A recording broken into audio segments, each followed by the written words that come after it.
2 سال پہلے ایک انجان لڑکے سے فون پر میری دوستی ہو گئی.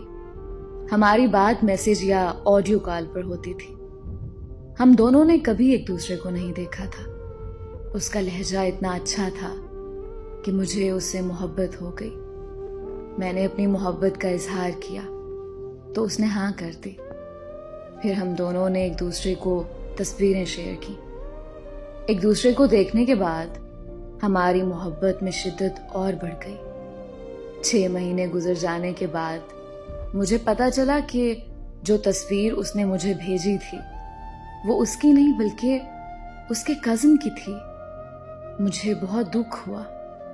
جس چہرے کو میں دل میں بسا کر دن رات پیار بھری باتیں کرتی تھی وہ چہرہ اس کا نہیں بلکہ کسی اور کا تھا.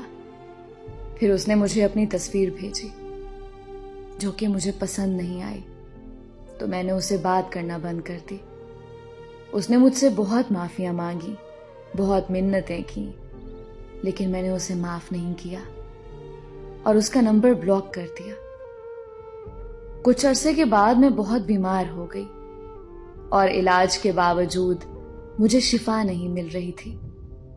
تو مجھے لگنے لگا کہ شاید میں نے اس لڑکے کو معاف نہ کر کے اس کا دل دکھایا ہے جس کی سزا مجھے اللہ دے رہا ہے. میں نے اسے ان بلاک کیا اور اسے معافی مانگی. اس کے معاف کرنے کے بعد میں جلدی ٹھیک ہو گئی. ہم پھر سے ایک دوسرے کے ساتھ دن رات باتیں کرنے لگے. اس بار محبت کی شدت پہلے سے کئی گنا بڑھ چکی تھی. لیکن قسمت کا کھیل دیکھو, میرے ساتھ پھر دھوکا ہو گیا. وہ شادی شدہ اور 2 بچوں کا باپ نکلا اور اس نے یہ بات مجھ سے چھپائی ہوئی تھی اور اسے اس بات کا علم نہیں تھا کہ مجھے اس کی شادی کا پتہ چل چکا ہے. اس کے دھوکے نے مجھے اندر سے توڑ کے رکھ دیا. لیکن میں اب اس کی محبت میں اس قدر پاگل ہو چکی ہوں کہ میرے لیے اس کو چھوڑنا شاید اپنی سانسوں کو توڑنا ہے. اب میں میری نہیں رہی بلکہ دل و جان سے اس کی ہو چکی ہوں.